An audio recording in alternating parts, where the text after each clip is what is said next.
disaster. I mean, you put it a nice way. I can tell you've been in media for years because you put it a nice way, a very nice way. Yeah, I've been trained for a long, long time. Yeah, to be nice about it. And me, I'm just one of the scoundrels you'll find here on YouTube. I'll put it in a less sophisticated way. We absolutely got castrated the other night on live national television, and there was nothing we could do about it. I mean, it was a crazy game. But hey, 6 years in a row, we're there. You can't expect to win them all. And you talk mad trash up until that point, and then when that point comes to it, you just sit back and let all the horrible comments and I told you so's roll in. Pretty much between you, Pigskin Pete, JP, Jason Priester, DeAndre was on here one time with you guys as well. You guys seem to all pretty much be in the same boat, confident, but not dismissing Ohio State, knowing they're extremely talented. This could go either way, but thinking we should win this game. The point spread's probably where it should be. And I think that was pretty logical, pretty reasonable to be expecting that, thinking, okay, I'm not going to be shocked if we lose, but we should win this game. Yeah. I mean, look at the very first drive. Clemson goes, 82 yards in less than 3 minutes. You see an amazing pass from Trevor to Cornell Powell, and just pause right there. No matter who you pull for, Cornell Powell is one of the good stories in college football. Guys stuck around. You've got guys opting out, and I understand. I mean, I'm not going to stone anybody for opting out of a horrible year to go make $50 million. I think anybody who does that, they're wearing the team colors, whatever it is. In case, it'd be orange-colored glasses. But this guy, he stuck around, and he was not one of the guys who was able to leave early. Nobody really knows who he is. And he came out, and he's been playing lights out all year long.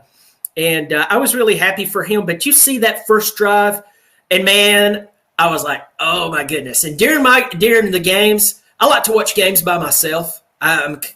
My kids can be there, but everybody knows Daddy's watching TV. And I call my dad. I do that during football games. And I've talked about that before. Call my dad. He lives right outside of Clemson. It's like, my God, did you see that drive? And he's like, yes, we're all excited. And that was one of the last few really good moments of the evening. The rest of it was all Buckeyes just hammering us without stopping. You could tell they had blood in their mouth. I mean, they tasted it, and they were not stopping until it was over.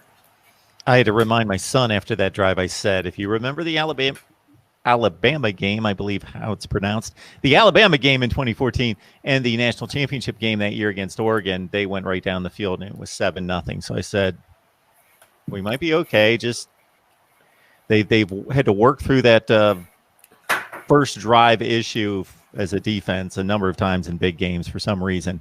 Our guy Benet is a big Buckeyes fan. He jumps on here all the time. So he's kind of questioning your culture, I guess. Didn't like people laughing, guys laughing at the Sugar Bowl news conference after the game. I didn't see any of that.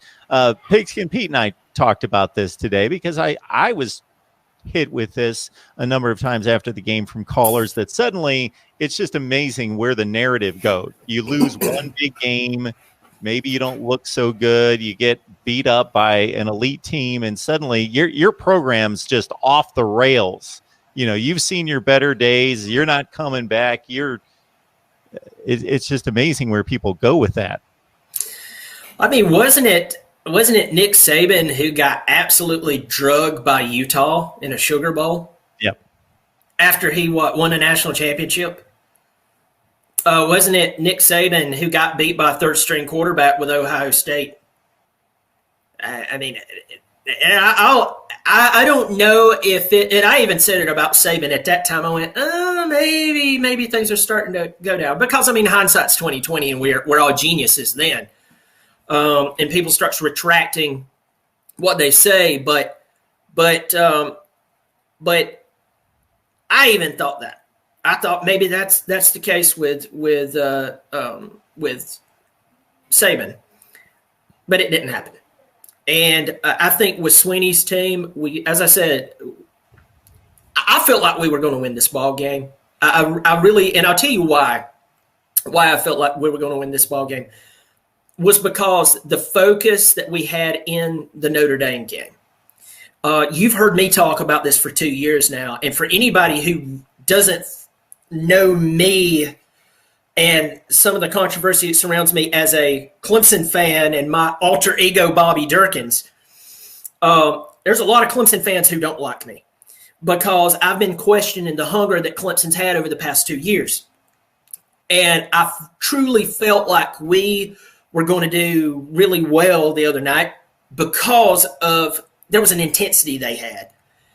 Obviously, it didn't happen, but that's the reason I was so confident was in on a realistic, non-trash talking sense. I felt like it was going to be a really good game, but I felt like we would win the game.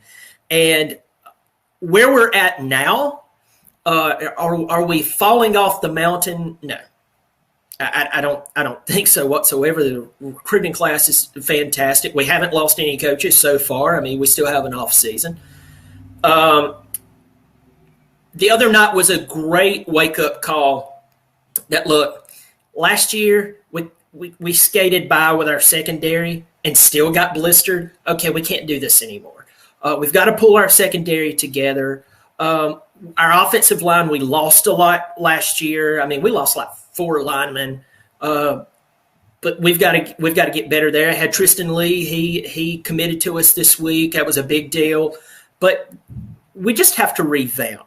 And we're going to have to fix things. But there is nobody who wants to win more at the top than Dabo Swinney in the Clemson fan base and the Clemson community. So I think that more people are wishful thinking that we're falling off. I think that's more of the please let them fall off. Please let it's.